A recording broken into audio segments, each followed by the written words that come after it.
তোমাদের স্বাগত আরেকটা নতুন ভিডিওর মধ্যে।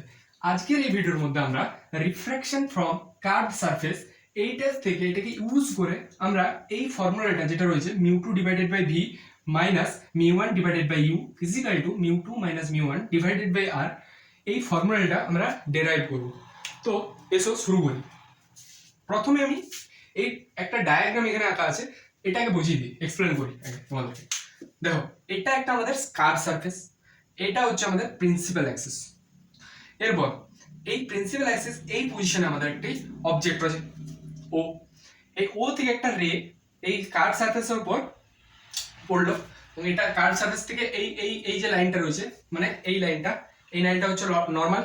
তাহলে এই নর্মালের সাথে অ্যাঙ্গেল, ইনসিডেন্ট অ্যাঙ্গেল আই তৈরি করলো এবং এটা অন্য মিডিয়ামে গিয়ে রিফ্র্যাক্ট হয়ে গেল এবং রিফ্র্যাক্ট অ্যাঙ্গেল হচ্ছে আর, রিফ্র্যাক্ট হয়ে এই আবার প্রিন্সিপাল অ্যাক্সিসে গিয়ে পড়লো।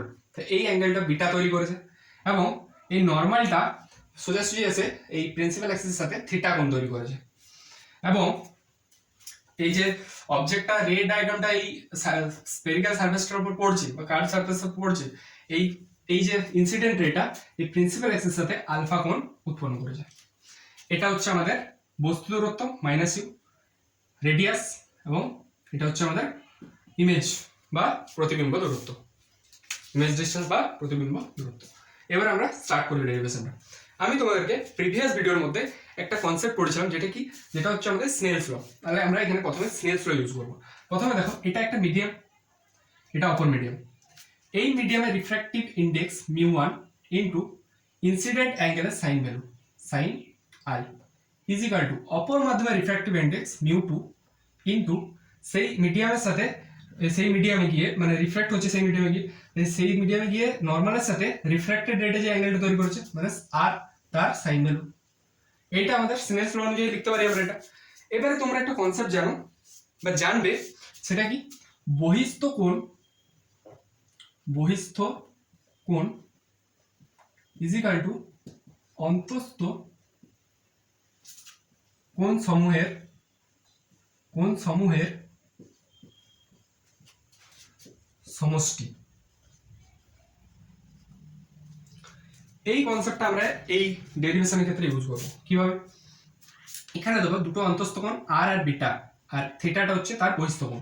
তাহলে আমরা এখানে লিখতে পারি theta is equal to R plus beta এবং এখান থেকে আমি আরটা বের করে নেব, কারণ আমরা এই ফর্মুলাতে এই যে ফর্মুলাটা রয়েছে স্নেলস ল অনুযায়ী যেটা লিখেছি, এখানে আর এর ভ্যালুটা আমাদের পুট করতে হবে এখানে থিটা মাইনাস বিটা।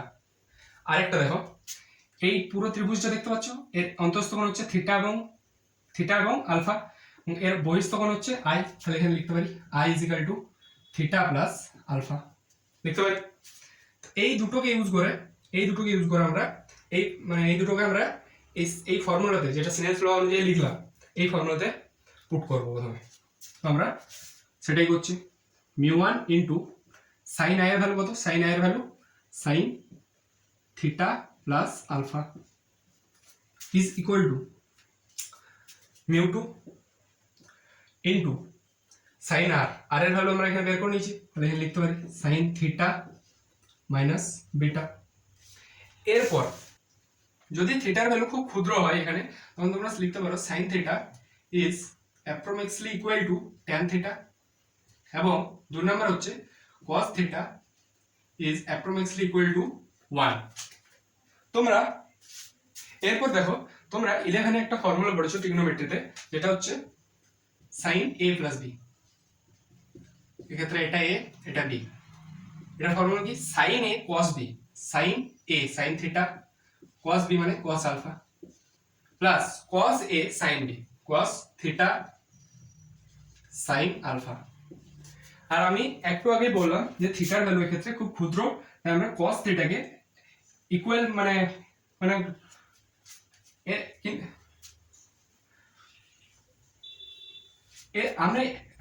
আমি একটু আগেই বললাম যে থিটার ভ্যালু এর ক্ষেত্রে খুব ক্ষুদ্র, তাই cos থিটাকে আমরা 1 কনসিডার করব এবং sin থিটাকে আমরা tan থিটা কনসিডার করব। তাহলে এই ক্ষেত্রে লিখতে পারি sin আলফাকে tan আলফা লিখতে পারি। তাহলে এখানে কি এলো tan theta plus tan alpha. তাহলে এটার ভ্যালু বেরিয়ে গেল।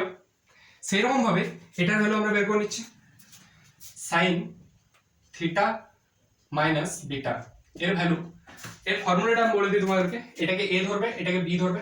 ফর্মুলাটা হচ্ছে সাইন এ কস বি মাইনাস কস এ সাইন বি। এটা আমি ডাইরেক্ট অ্যান্সারটা লিখে নিচ্ছি যাতে জলদি হয় জিনিসটা। সাইন এ কস বি কস এ সাইন বি, একদম ট্যান থিটার আকারে লিখে দিচ্ছি, tan theta minus tan beta. এটাকে আমরা এই দুটোকে আমরা ওখানে পুট করবো এবারে। তাহলে দেখো mu one into tan theta plus tan alpha is equal to mu two into tan theta minus tan beta. বোঝা গেছে? এরপর তোমরা কি করবে, এই যে ডায়াগ্রাম আছে এখান থেকে ট্যান থিটা ট্যান আলফা এবং ট্যান বিটার মানটা বের করতে হবে। কিভাবে বের করবো, এখানে দেখো এখান থেকে এটাকে এ নাম দিচ্ছি, তাহলে এ বি সি ত্রিভুজ থেকে ট্যান থিটার মানটা বের করবো। ত্রিভুজ এ বি সি থেকে আমরা ট্যান থিটার মানটা বের করবো। Tan theta is equal to লম্ব ডিভাইডেড বাই ভূমি, মানে এ বি ডিভাইডেড বাই বিসি। এবারে এটা বেরিয়ে গেল। এরপর ট্যান থিটা বেরিয়ে গেছে, এবারে ট্যান আলফা বের করতে হবে। ট্যান আলফা কিভাবে বের করবে, এ ও বি ত্রিভুজ থেকে বের করবো। ত্রিভুজ এ ও বি, দেখো ত্রিভুজ এ ও বি, এখান থেকে tan alpha is equal to তোমরা কি লিখতে পারো, A B divided by O B, A B divided by O B. আর ট্যান বিটার ভ্যালু বের করতে হবে। ট্যান বিটার ভ্যালুটা কিভাবে বের করবে, এই ত্রিভুজ নিল এ বি আই থেকে, ত্রিভুজ এ বি আই থেকে কি পাবো, tan beta is equal to লম্ব এ বি ডিভাইডেড বাই ভূমি বি আই। এই তিনটাকে আমরা এই ইকুয়েশনে পুট করবো। তাহলে মিউ ওয়ান ইন্টু ট্যান থিটার ভ্যালু কত, ট্যান থিটার ভ্যালু হচ্ছে AB by BC, AB by BC minus plus tan আলফার ভ্যালু কত, ট্যান আলফার হচ্ছে AB by OB, AB by OB is equal to mu two into tan থিটার value কত, AB by BC, AB by BC minus tan বিটার value কত, AB by বিআই।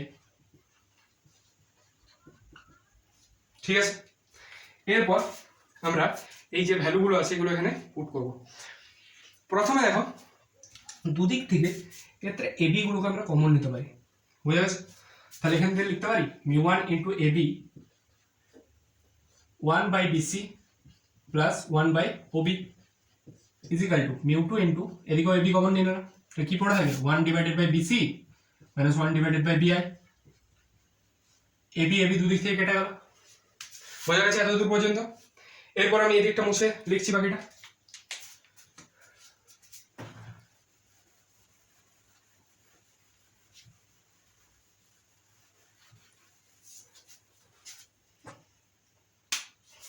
আমাদের এখানে mu one into one divided by BC, এক্ষেত্রে বিসিটাকে আমরা, বিসির দূরত্ব কত R, one divided by R plus one by OB, তাহলে ওবির দূরত্ব কত, এতটা ডিস্টেন্স মাইনাস ইউ, তাহলে one by u minus one by you.